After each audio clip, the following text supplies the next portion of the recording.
بسم اللہ الرحمن الرحیم. ویورز، میں وقار قوروی اور آج کے اس ویلاگ میں ہم مشرق وسطیٰ میں جو بدلتی صورتحال ہے اس کا جائزہ لیں گے اور کیا ایران پر حملہ ناگزیر ہو چکا ہے اور چیزیں کس طرف موو کر رہی ہیں. سب سے پہلے تو ڈیوڈ برنیا کی دھمکی. یہ موساد کا چیف ہے اور پرسوں اس نے ایک پریس کانفرنس کی جب بیروت میں حماس کے لیڈر صالح العروری کو اسرائیل نے نشانہ بنایا. although اسرائیل نے اس کا اکنالج نہیں کیا، لیکن اس کی جو دھمکی تھی وہ آئی تھنک بڑی معنی خیز ہے. اور اس سے پہلے بھی اسرائیل ہائی لائٹ کر چکا ہے کہ ہم حماس کے لیڈروں کو جہاں بھی ہیں ان کو ٹارگٹ کریں گے. اور یہ آئی تھنک فرسٹ ٹائم ہے اس طریقے سے ایک اسٹیٹ جو ہے اوپنلی پوری انٹرنیشنل کمیونٹی کے سامنے اس چیز کا اظہار کر رہی ہے کہ ان کے پاس ڈیتھ اسکواڈز ہیں اور ان کو روکنے والا کوئی نہیں. تو ڈیوڈ برنیا جو موساد کا چیف ہے، اس نے کہا کہ ایک تو وہ حماس کے لیڈروں کو چن چن کر ختم کریں گے، اور نمبر 2 جو عرب مائیں ہیں. تو یہ بڑا میننگ فل ہے کہ اس نے عرب مدرز کو کیوں ایڈریس کیا کہ اگر ان کے بچے اس میں انوالو تھے ڈائریکٹلی اور انڈائریکٹلی تو ان کو موساد کا نام یاد رکھنا چاہیے. سو اٹ مینس کہ چاہے کوئی ڈائریکٹلی سپورٹ کر رہا ہے فلسطینیوں کو یا انڈائریکٹلی، اس کا مطلب ہے اگر ڈپلومیٹیکلی کوئی سپورٹ کر رہا ہے یا لیڈرشپ وہاں پہ جس طرح ٹرکی میں حماس کی لیڈرشپ ہے یا قطر میں، تو ان کو بھی دھمکی تھی. By and large I think it is threat to the entire Islamic world.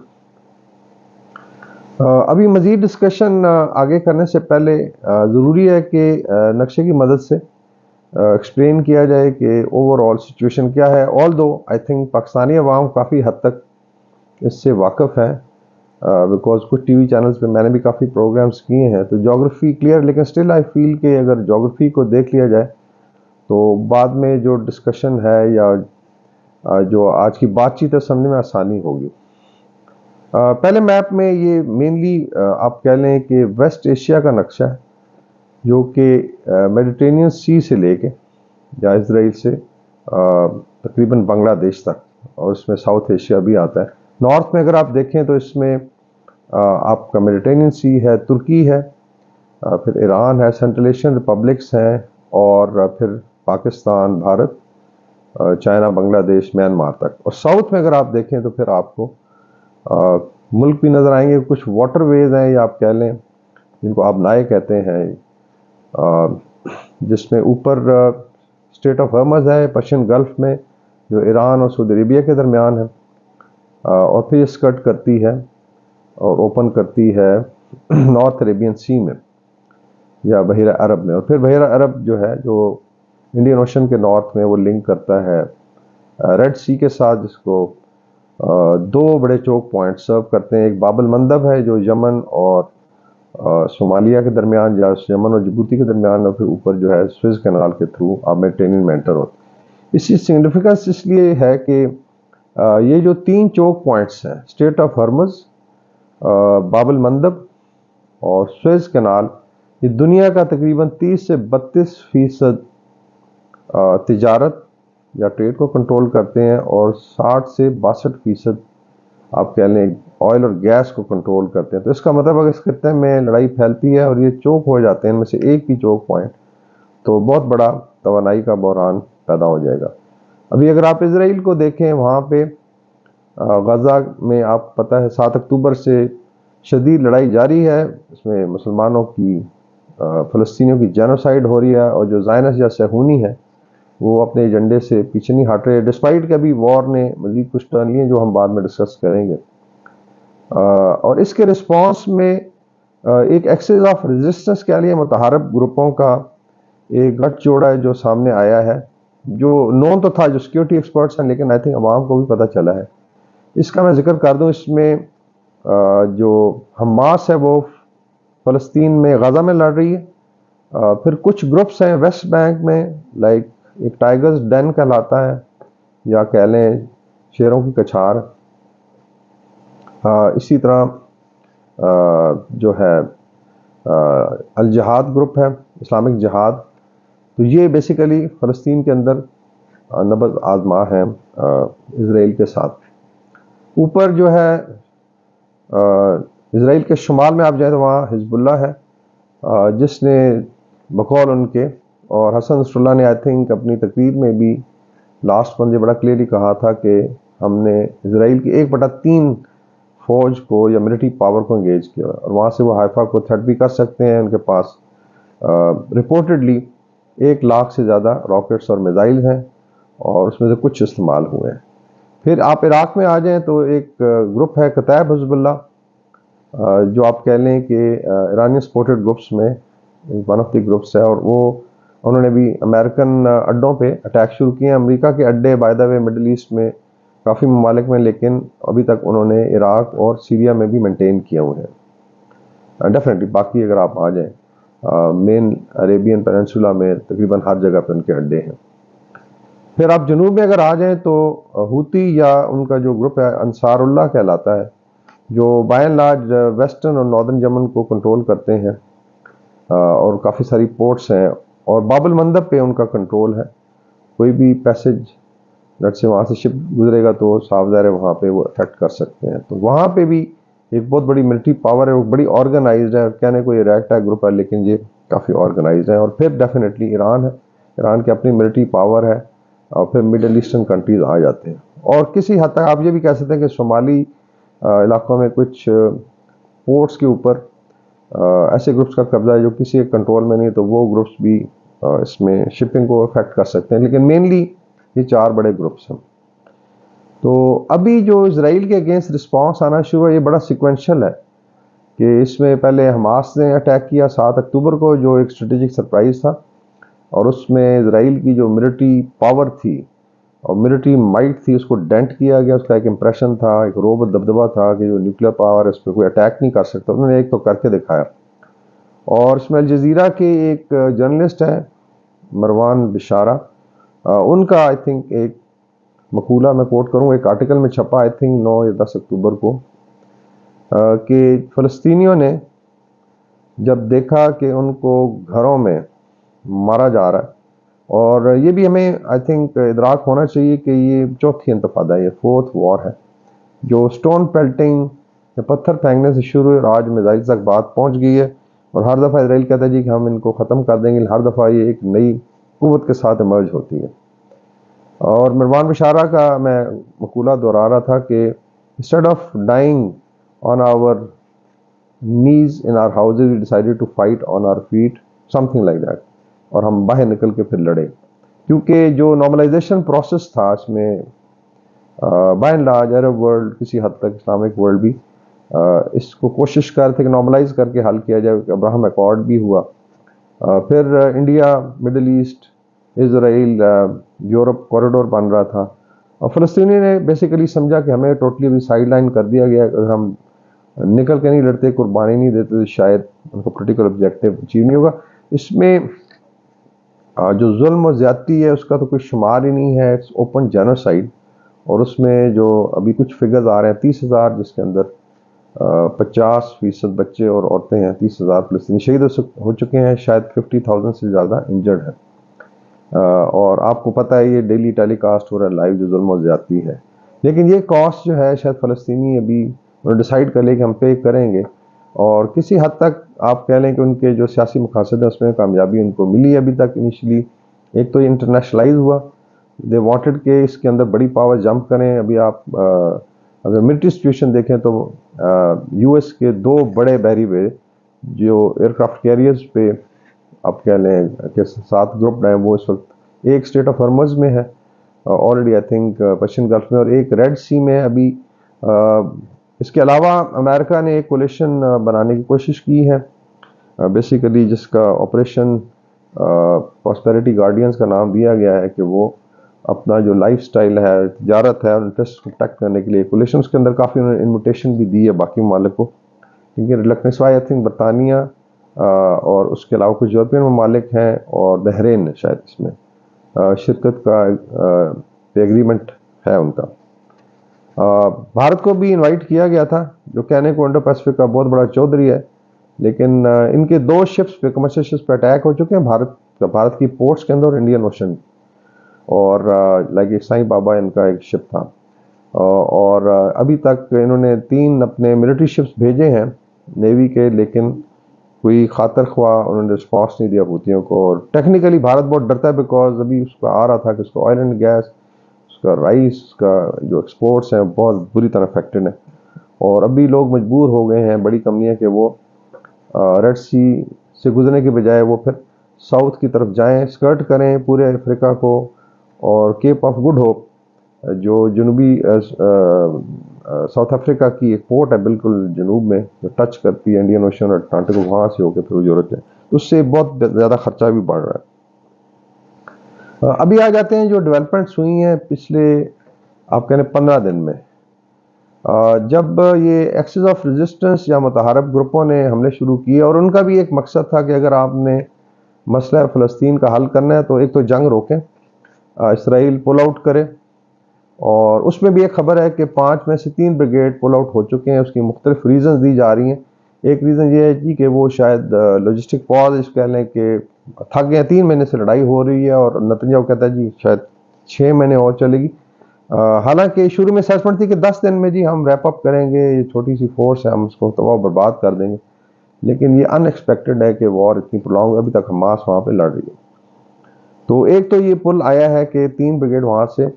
میرے خیال میں اس کی ایک ریزن یہ بھی ہے کہ نارتھ میں اسرائیل کے شمال میں بھی چونکہ حزب اللہ ایکٹیو ہوئی ہے بیکاز آف کچھ پولیٹیکل اسیسینیشن ہوئی ہیں اور اس کا رسپانس آنا ہے، تو ہو سکتا ہے اسرائیل کو وہاں پہ ضرورت پڑے. تو اس کا مطلب ہے کہ ان کی کچھ فورس وہاں پہ ڈپلوائے ہوگی.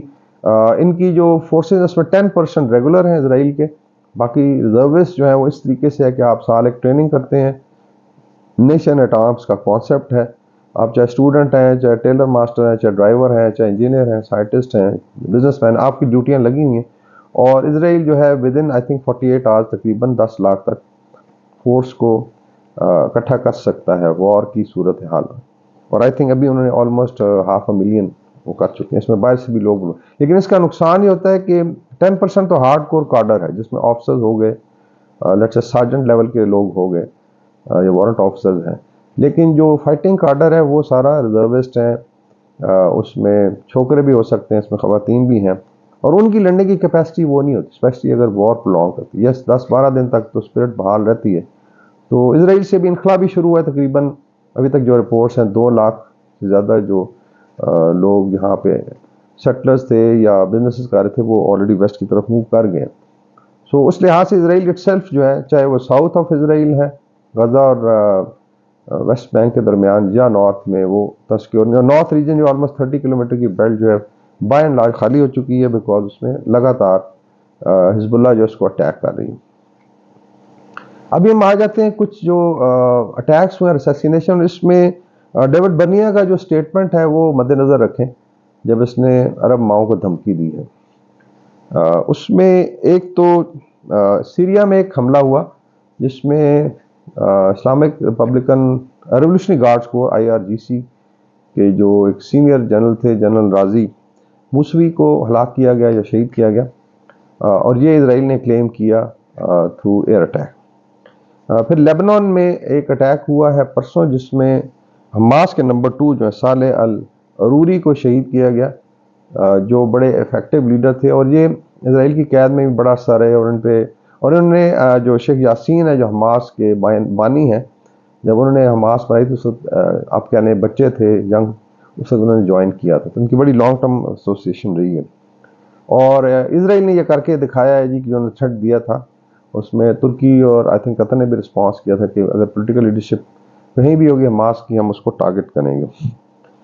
پھر آ جاتے ہیں 4 فروری کو جو کل ہوا، اس میں جنرل قاسم سلیمانی ایران کے مشہور جنرل، جو کہا جاتا ہے کہ جو ایکسس آف ریزسٹنس اس پر لڑ رہی ہے اس کی بنیاد رکھنے والے وہ ہیں. یہاں تک کہا جاتا ہے کہ جو غزہ میں ٹنلز کا نیٹ ورک ہے، سیریا میں جو ان کے بریگیڈز 2 بڑے مشہور ہوئے جس میں فاطمیون بریگیڈ ہے اور زینبیون بریگیڈ ہے، ان کو کریٹ کیا. اور ابھی تو وہاں پہ آئی تھنک ڈفرنٹ فورس جو کریٹ ہوئی، اس طرح فتح حزب اللہ ہے.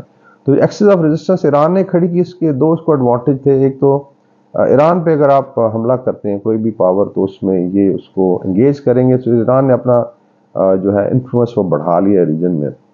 سو آپ کہہ لیں کہ میڈیٹرینین، ریڈ سی اور پرشین گلف میں اور کسی حد تک نارتھ عربین سی میں انڈائریکٹ کنٹرول ہے ایران کا. اور دوسرا جو تھا جو بیسیکلی ویپن سسٹمز ہیں، جو اسٹریٹجی تھی IRGC کی، جس میں انسٹیڈ آف کہ جی آپ بہت بڑی نیوی بنائے اور ایئر کرافٹ کیریئر بنائے، they went to missile rocket forces اور ڈرون وارفیئر. اور آپ کو پتہ ہوگا کہ ایران کا جو شہید یا شاہد ڈرون ہے ابھی رشیا بھی امپورٹ کر رہا ہے اور وہ بڑا افیکٹو ہے.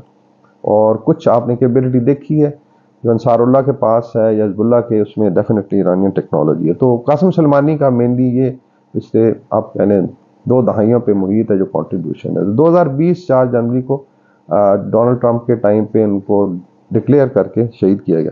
تو ان کی برسی تھی کرمان شہر میں، اور جہاں پہ ان کا مزار ہے، اور وہاں پہ ایک بہت بڑا ٹیررسٹ اٹیک ہوا ہے جس کا ابھی تک پتہ نہیں چل رہا کہ کس نے کیا ہے. لیکن اس میں جو ایرانین لیڈرشپ ہے یا IRGC کے جو انٹیلیجنس کے لوگ ہیں وہ کلیم کر رہے ہیں کہ موسٹ پرابلی اسرائیل نے ہی کیا ہے. ویسٹرن میڈیا اس کو ڈیفلیکٹ کر کے پرابلی جو ہے اس کو ISIS نے کیا ہے. تو دے وڈ لائک کہ ڈیفلیکٹ ہو جائے کہ شاید افغانستان یا اسلام. انڈین میڈیا بہت اچھال رہا ہے کہ خدا نہ خاصہ پاکستان نے اس میں حصہ لیا، حالانکہ ٹوٹلی ابسرڈ. اور انڈین میڈیا کی عادت ہے کہ وہ اس کو گھما پھرا کے یا ٹوسٹ کر کے خبروں کو اپنا فائدہ اٹھاتا ہے. تو اس حملے میں آئی تھنک جو ابھی تک شہداء کی تعداد ہے وہ شاید 150 سے زیادہ ہے اور 200-250 لوگ انجر. اس میں بہت بڑا بلاسٹ تھا اور کہا جا رہا ہے کہ ایرانی تاریخ کا سب سے بڑا یہ ٹیررسٹ اٹیک تھا. اور اس کے بعد پھر ایرانی پولیٹیکل لیڈرشپ کے اسٹیٹمنٹس آئے کہ ہم اس کا جو ہے اپنے ٹائم اور پلیس پہ چوز کر کے رسپانس دیں گے. ابھی آ جاتے ہیں کہ ویسٹرن میڈیا کیا کہہ رہا ہے. اسرائیلی میڈیا تو ڈیفینیٹلی، میں نے جس طرح بتایا آپ کو، اگر موساد کا چیف جو ہے ڈیوڈ برنیا یہ کہہ رہا ہے کہ اس نے اوپنلی تھریٹن کیا پورے عرب ورلڈ کو، تو ویسٹرن میڈیا بھی اسی کو ریزونیٹ کر رہا ہے. ابھی 3-4 لوگوں کے آئی تھنک اسٹیٹمنٹس امپورٹنٹ ہیں یا انٹرویوز کہہ لیں فاکس پہ اسپیشلی. ایک تو ریفرنٹ جنرل میک ماسٹر ہے جو ان کے آئی تھنک ٹرمپ کے ساتھ ایڈوائزر بھی رہے، اور ان کا بھی بیسیکلی کیلکولیشن ہے جی کہ آپ ایک لمیٹڈ حملہ کریں ایران پہ. سو اٹ مینس کہ الٹیمیٹلی دے فیل کہ یہ ساری جو لڑائی اس کی روٹ کاز چونکہ ایران میں ہے تو اس کو اٹیک کیا ہے سلیکٹیولی. اس طریقے سے جنرل جیک لین اس نے ابھی کل میں دیکھ رہا تھا انٹرویو فاکس پہ، اس نے بھی کہا جی کہ یہ we can go for a limited strike. اور بیسیکلی جب اتنے سینئر لوگ 4 سٹار یا 3 سٹار جو بڑے عہدوں پہ رہے امریکہ میں اس طرح کی بات میڈیا پہ، اس کا مطلب ہے کہ کچھ پلاننگ ہو رہی ہے اس بارے میں. اس طرح سینیٹر لنڈزے گراہم ہے، ان کا آئی تھنک پچھلے ہفتے ایک اسٹیٹمنٹ سامنے آیا، ایک کامنٹ کہ جو یہ فیسلٹیز ہیں ایران کی ان کو erase from the face of the earth, مطلب اس کو مٹا دیا جائے نقشے سے. اس طریقے سے 2 انڈین نژاد آپ کہہ لیں یا جیسے ان کے اگر بزرگ رہے ہیں انڈیا میں لیڈرز ہیں جو اس وقت امریکن پریزیڈنشل الیکشن میں کھڑے ہوئے ہیں، اس میں ایک رام سوامی ہے اور ایک نکی ہیلی ہے. یہ سب سے زیادہ چیمپئن بنے ہوئے ہیں اس کے اگینسٹ فلسطینیوں کے، اور یہ بھی وار کرائے کر رہے ہیں کہ حملہ کریں اور ختم کریں. اینڈ دین آف کورس یہ بھی خبر ہے کہ بھارت نژاد کافی سارے فوجی اسرائیلی آرمی میں لڑ رہے ہیں فلسطینیوں سے، اور بہت زیادہ انہوں نے مظالم کیا. تو جو RSS کا جو ایجنڈا ہے فاشسٹ ایجنڈا اور زائنسٹ ایجنڈا، میں پہلے بھی کہتا ہوں ایک ہی ہے. تو اس کا مطلب ہے یہ بھی گٹھ جوڑ ہے یہاں پہ. اور منافقت یہ ہے کہ باقی اسلامک ورلڈ سے آئل بھی لینا ہے. ان کے 30-40 لاکھ لوگ مڈل ایسٹ میں کام کرتے ہیں، ڈالر بھیجتے ہیں وہاں پہ. دبئی میں یہ مندر شندر بھی بنا رہے ہیں. لیکن جب مسلمانوں کی اس طریقے سے بات آئے گی وہاں پہ، اور ان کے آئی تھنک آپ نے دیکھا ہوگا کچھ یوٹیوبر جو ہیں سعودی عربیہ میں اریسٹ ہوئے. اسی طریقے سے قطر نے ان کے 8 نیول آفسرز، ایکس نیول آفسرز کو پھانسی کی سزا دی. پھر موڈی نے منتیں کی تو شاید عمر قید میں چینج ہوئی. تو یہ بیسیکلی بھارت کا اس میں رول تھا. اس میں رشیا کا بھی ایک بڑا امپورٹنٹ آئی تھنک رول ہے. ایک تو ہے کہ رشیا یوکرین وار میں چونکہ ویسٹ کی ساری توجہ ادھر تھی، تو اس کو ساؤتھ فرنٹ کہا جاتا ہے جو اسرائیل اور فلسطین کی لڑائی ہے. سدرن فرنٹ جب کھلا ہے تو اس میں رشیا کو کافی ریلیف ملا ہے اسٹریٹجکلی، بیکاز ابھی اگر آپ دیکھیں اینٹنی بلنکن نے بھی شاید ابھی تک پچھلے 2-3 مہینے میں یوکرین کا دورہ بھی نہیں کر سکا، ابھی شاید جا رہے ہیں. بٹوین کے ساری توجہ اس طرف ہے، تو جب آپ لیڈرشپ کی توجہ ڈیوائڈ ہو جاتی ہے تو پھر ڈیفینیٹلی ایک پارٹی کو ایڈوانٹیج ہوتا ہے.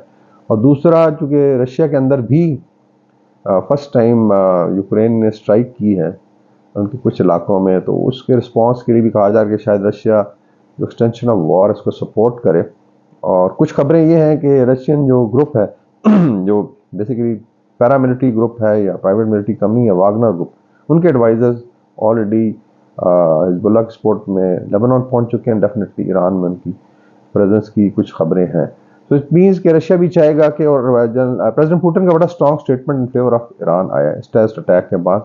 پرابلی رشیا ان کی ہیلپ کو آئے گا.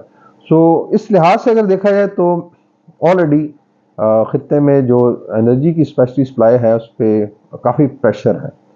اگر آپ کو اندازہ ہو کہ جب چائنا نے بیلٹ اینڈ روڈ پروجیکٹ شروع کیا تو نارتھ والا جو روٹ تھا وہ بیسیکلی چائنا، رشیا اور پھر یورپ کی طرف تھا. تو یہ ایک بڑا روٹ ہے جس میں نہ صرف ٹریڈ ہے بلکہ آئل اینڈ گیس کا فلو بھی ہے، especially Russian oil and gas کا. اور پھر دیر آر روٹس جو ایشیا کی طرف آتے ہیں اور اس سے ساؤتھ ایسٹ ایشیا سے نکلتے ہیں. تو رشیا یوکرین وار میں وہ روٹ چوک ہوا، اور اسپیشلی جب نارتھ اسٹریم ایک نارتھ سی میں پائپ لائن تھی جو رشین گیس لے جاتے تھے یورپ کو، ان میں سے ایک پائپ لائن کو ہٹ کیا گیا. اور اس کا مطلب ہے کہ یورپ کی جو ڈپینڈنس تھی رشیا پہ وہ افیکٹ ہوئی، اور یورپ میں last 2 winters have been very harsh. تو اس کا مطلب ساری ڈپینڈنسی یا تو مڈل ایسٹ پہ تھی یا امریکہ کے پاس اپنی آئل اینڈ گیس، اور امریکہ ایک بہت بڑا پلیئر ابھی ہے آئل اینڈ گیس کا، فرسٹ جب سے شیل گیس نے نکالنا شروع کی ہے. تو اگر یہ مڈل ایسٹ والا لیٹ سے آئل اینڈ گیس کا جو سپلائی ہے یہ چوک ہوتی ہے، تو اس کا مطلب ہے یورپ کے لیے یہ جو ونٹرز ہے بہت زیادہ ہارش ہوگی. اور آلریڈی اکنامک ڈاؤن ٹرن ہے، لائک جرمنی کی آئی تھنک اکانومی نے جی ڈی پی نے فرسٹ ٹائم اتنا شرنک کیا ہے. یو کے میں دوبارہ کال ہو رہی کہ ہم نے بریگزٹ میں غلطی کر لی. بیسیکلی یہ وار کے امپیکٹ اثرات بھی ہیں. تو اگر ادھر کوئی بڑی لڑائی ہوتی ہے جو میرے خیال میں پاسبل ہے، بیکاز میکسیملسٹ پوزیشن ہے کہ فلسطین کے مسئلے کا سمپل حل ہے کہ اسرائیل لڑائی ختم کرے، علاقے ان کے واپس کرے، سارا امن و امان ہو سکتا ہے. اور یہی شاید متحارب گروپوں کا بھی ڈیمانڈ ہے، اور مے بی مڈل ایسٹ میں عرب ورلڈ کی بھی یہی ڈیمانڈ، اسلامک ورلڈ. لیکن یہ ابھی آپ دیکھ لیں کہ اسکلیشن لیڈر میں اوپر کی طرف جا رہے ہیں، اور جس طریقے سے یہ اسیسینیشنز ہوئی ہیں صاف ظاہر اس کے اوپر ابھی رسپانس آئے گا، متحارب گروپس کا لڑائی اور پھیلے گی، اور گلوبل جو آپ کے انرجی اور ٹریڈ پہ امپیکٹ آئے گا. سو 2024 کا سٹارٹ جو ہے اسپیشلی خطے کے لیے کوئی اتنا آئی وڈ سے روشن نہیں ہے. کوریڈورز کی بات ہو رہی تھی، اس میں ڈیولپمنٹ کی، انٹر کنیکٹیوٹی کی، لیکن اس لڑائی کی وجہ سے دنیا کا 60 سے 62% آئل اینڈ گیس کی سپلائی اور 30% آف ٹریڈ افیکٹ ہو سکتا ہے، اور بری طرح افیکٹ ہو سکتا ہے. اس کے اندر رشیا، چائنا کا کیا رول ہوگا، اس کے اندر پاکستان کیا کر سکتا ہے، یہ سوچنے کی بات ہے. گڈ تھنگ از کہ پاکستان ابھی تک کسی بھی گروپ کا حصہ نہیں ہے. ہمارے پاس لینڈ روٹس بھی ہیں، اور اس کے علاوہ ہم خود کفیل ہیں. تو ان کیس آف کرائسس شاید پاکستان اس میں سے آسانی سے اس کو نیگوشیٹ کر لے، آلدو انرجی پہ اس پہ امپیکٹ آئے گا. لیکن بھارت کے لیے جہاں پہ ایکسپورٹس افیکٹڈ ہیں، بہت بڑی ان کی ڈیمانڈ ہے آئل اینڈ گیس کی، سیریس امپیکٹ آئے گا. آلریڈی وہاں پہ کرائسس شروع ہو چکا ہے. سو لیٹس ہوپ کہ سینس پریویل کرے، اور جو لیڈرشپ ہے especially western leadership led by U S, Israeli ان کو عقل آئے اور وار کو ابھی اسی لیول پہ ڈی ایسکلیٹ کر کے سٹاپ کیا جائے. بٹ یہ چیز ہوتی نظر نہیں آ رہی. Thank you very much for watching the video. اور اگر آپ کامنٹ کرنا چاہیں تو اس کو کریں، اور چینل کو ضرور لائک کریں. بہت شکریہ.